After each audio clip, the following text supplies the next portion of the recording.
My sister told me to pack my things and get out of the house. She said, "You need to leave. Mom can't stand you being there. You're making everything worse." Then, I took all my things, and she didn't like it. She said I had no right to take anything. As kids, everyone believed families were safe havens, but growing up, I realized that might not be the case for everyone, especially not for me. Our small suburban house was always filled with laughter and chatter, but not always the good kind. Our living room was a cozy space with mismatched cushions, a worn-out rug, and walls covered with photos, mostly of Clara. Clara with a trophy, Clara on her first day of school, Clara in her dance costume. There were some of me, of course, mostly hidden behind a vase or partly obscured by another, brighter, shinier photo of Clara. One afternoon, as I was rearranging the living room, Mrs. Henderson, our next-door neighbor and my mother's longtime friend, came over. A warm aroma of freshly baked cookies filled the air, her standard visiting treat. "Margaret," she greeted, enveloping my mother in a hug. "How are the girls?" Before my mother could reply, I stepped forward, offering a tray of lemonade. "Hello, Mrs. Henderson." She looked up, a little surprised, as if noticing me for the first time. "Oh, Evelyn. My, you've grown." "Just a little," I responded, attempting a smile. My mother chimed in, "Wait till you see Clara. She's become quite the young lady." On cue, Clara danced into the room, her blonde hair bouncing with every step. "Auntie Jen." She wrapped Mrs. Henderson in a tight hug.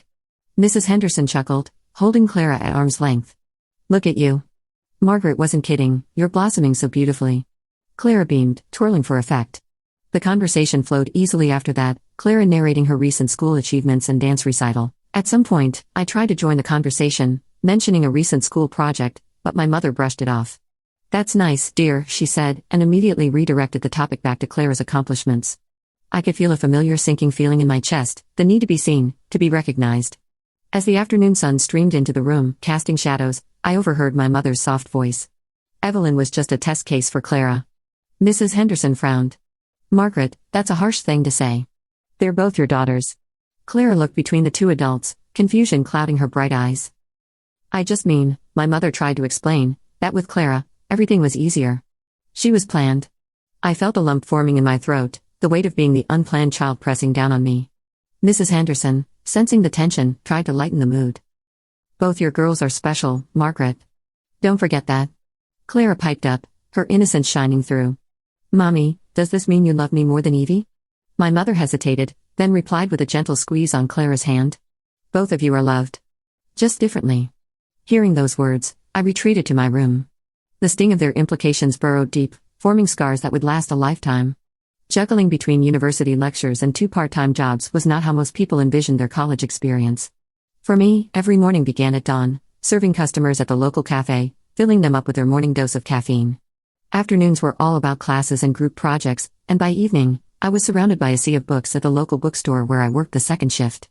I'd often come home late, exhausted, only to find Clara lounging in the living room, engrossed in one of her new hobbies, her art supplies strewn everywhere. Our family dynamics had always been clear. Clara was the star, and I was the backdrop. One evening, as we all gathered around the dinner table, a rare occurrence with our conflicting schedules, I mustered the courage to discuss a decision I had been contemplating for weeks. "Mom, Dad, I've been thinking about renting a place closer to the university," I began hesitantly, eyes darting between my parents and Clara.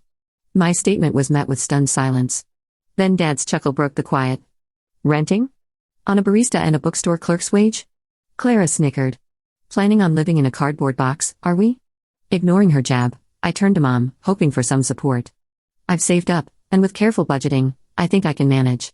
Mom put down her fork, her expression skeptical. "Evie, you're barely managing to pay us for staying here. Do you think landlords will be as forgiving as we are?" "It's not about what's easy," I responded, my voice quivering slightly. "It's about learning to stand on my own feet." Clara leaned in, smirking. Big words for someone who's been leaning on us all her life. Fed up, I retorted, "Maybe it's time you learned a thing or two about hard work and responsibility, Clara." She rolled her eyes, clearly uninterested in my lecture, while Mom interjected, "Girls, enough. Evie, we just don't want to see you struggle unnecessarily." "I appreciate that, Mom," I replied softly, "but sometimes struggle is necessary for growth." The days that followed were filled with whispered conversations behind closed doors and Clara's occasional jabs, yet my resolve remained unwavering. A week later, with bags packed, I moved into a modest, slightly worn-out studio apartment near my university. The independence was both daunting and exhilarating. While the family home, with its comfort and familiarity, was just a few blocks away, The emotional distance felt like miles. It was clear that my decision had not only changed my living situation but also redefined my relationship with my family. The distant city lights shimmered through the curtains of my apartment, their soft glow contrasting the dark room. Engrossed in a particularly demanding case file, I was carefully making notes when my phone's unexpected ringing snapped me out of my concentration. I saw Clara's name on the screen and felt a pang of unease. Our last interaction had been months ago, and it hadn't been pleasant. Taking a deep breath, I swiped to answer Clara. There was a pause, so unusual for my normally outspoken sister.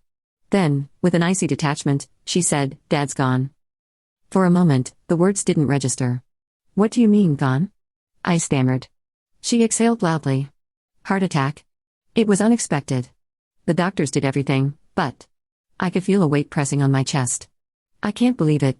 How's Mom?" Clara's tone, cold and almost businesslike, gave away no emotion.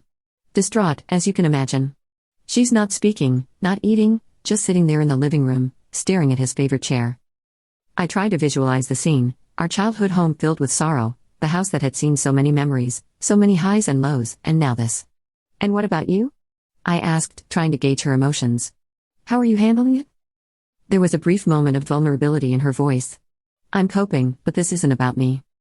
Before I could ask her what she meant, Clara launched into her main agenda. "Listen, I've got commitments, a busy work schedule, and my social life. I can't be there all the time. You need to come home and take care of things, and more importantly, Mom." The audacity of her demand infuriated me. She's our mother, Clara, not a responsibility to be tossed around because you're too busy with your commitments. Clara hissed back, "You've always loved playing the responsible older sister, haven't you? Here's your chance. I've been there for them while you were busy building your career. Now it's your turn." Every fiber of my being wanted to lash out at her selfishness, but I paused. Now was not the time for sibling rivalry. "All right," I replied, trying to keep my voice steady. "I'll come home, but not because you ordered me to. Mom needs support, and I'll be there for her." She responded with sarcastic cheerfulness. "Perfect. Glad you're seeing sense. Come quickly, won't you?" The line went dead, and I sat there reeling. The loss of my father and the task ahead weighed heavily on me, but I was determined to step up for Mom's sake. Coming back home was like stepping into a different world. The once warm and lively house now felt cold and empty. Though I had prepared myself mentally, nothing could have truly readied me for the stark change. Mom, usually the backbone of our family, looked frail and diminished. Her once sparkling eyes were now dull with grief. She barely acknowledged my arrival, lost in her own world of pain. But Clara, on the other hand, was as vocal as ever.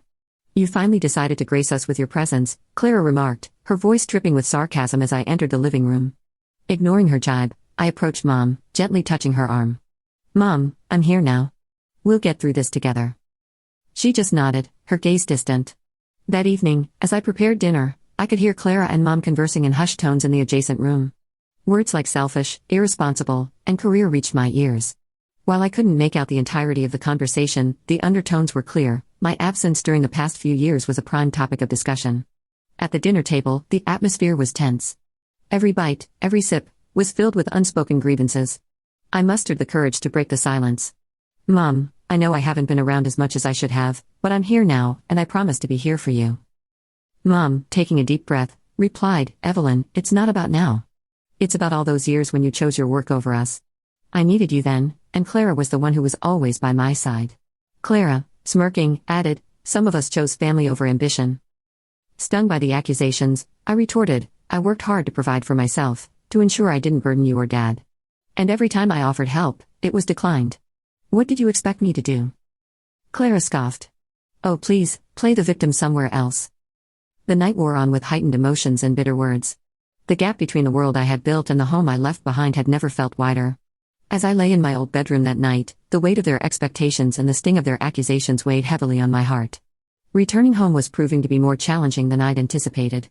I had always been the dutiful daughter, the one who stepped up when others stepped back. From the moment I moved back into my parents' house, I took on the role of caregiver for my ailing mother. It wasn't an easy job, but it was the right thing to do. But no matter how much effort I put into making things comfortable for her, nothing ever seemed right. Every morning, I would make her favorite breakfast and try to engage her in conversation, but the response was always the same, a muttered complaint about the eggs being too runny or the toast too burnt. I would bite my tongue and nod, promising to do better next time. One evening, as I was cleaning the dishes, I overheard my mother speaking with Clara on the phone. "She just can't do anything right. I don't know why she even bothers. My mother's voice dripped with disdain. Clara, instead of defending me or even staying neutral, added fuel to the fire. I told you, she's always been this way. You should have just let me handle things. It was heart-wrenching. Here I was, trying my absolute best, sacrificing my personal space, time, and mental well-being, only to be talked about like I was some kind of inconvenience. The whispers and gossiping became a regular occurrence, and every day it wore me down a little more. One particularly grueling day at work, my phone buzzed with an incoming call. Clara's name flashed on the screen. Taking a deep breath, I answered, expecting another laundry list of things I had supposedly done wrong. In a tone colder than I'd ever heard, she snapped, "You need to leave. Mom can't stand you being there. You're making everything worse." My heart raced, and for a moment, I felt like the wind had been knocked out of me. But then, a spark of anger and defiance ignited within. I was tired of always being the problem, the scapegoat. I responded, my voice firm, "Fine, I'll leave, but I'm taking my things with me."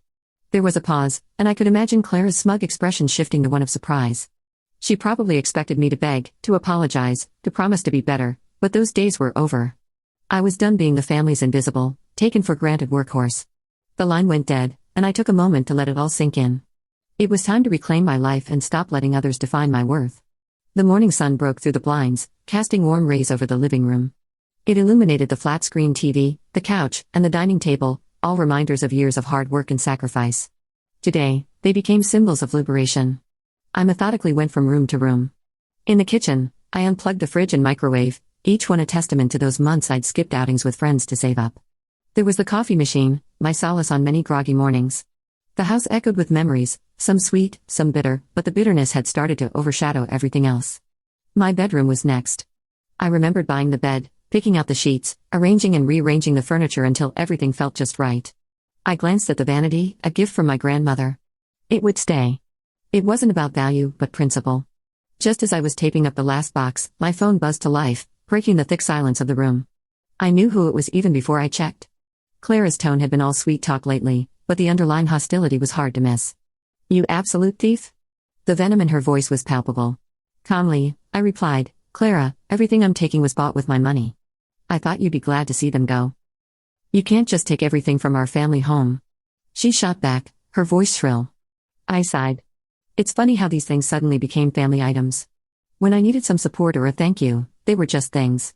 Now that I'm reclaiming them, they're family heirlooms. I could practically see Clara's face turning red with fury. "You are ruining everything, just because of your stupid ego." I laughed, a sound filled with irony and bitterness. "Ego, Clara? If this was about ego, I would have left ages ago. This is about respect, value, and standing up for myself." A scoff came through the line. "Always the martyr, huh? Just return everything, and maybe we can talk." Let's be clear. I have receipts for all these items, proof that they're mine. Every dime, every cent came from my pocket. Maybe you should have thought about that before you pushed me away. My voice was steady, but the rage and hurt underpinning it was undeniable. A heavy pause settled between us, thick with unsaid words and emotions.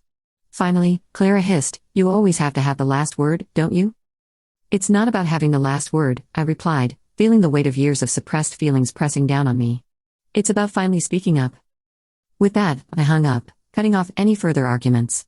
The boxes were loaded, the past was behind, and a future, uncertain yet hopeful, awaited. Months had passed since I severed ties with my family, and in that time, I blossomed. My confidence grew stronger each day, and I carved out a life for myself where I was in control and unyielding. My phone remained silent, my family's number blocked, and for the first time in years, I felt true freedom. The next time I saw my family was at my mother's funeral. Dressed in black, I stood apart, an outsider looking in, watching the play of my own family's drama. The air was thick with tension and unsaid words. Everyone seemed to be moving in slow motion, their faces a blur, their words just background noise. The reading of the will was held in the family attorney's chamber. Even though I had no interest in the inheritance, the town's gossip mill ensured I was well informed. Clara was, predictably, the sole beneficiary of everything. But what neither of us had anticipated was the mountain of debt our parents had left behind. The house, with its memories both bitter and sweet, was quickly sold, but even its sale didn't dent the colossal debt that loomed. I watched Clara's face turn from smug satisfaction to pale horror as the attorney listed out every debt, every mortgage, every unpaid bill.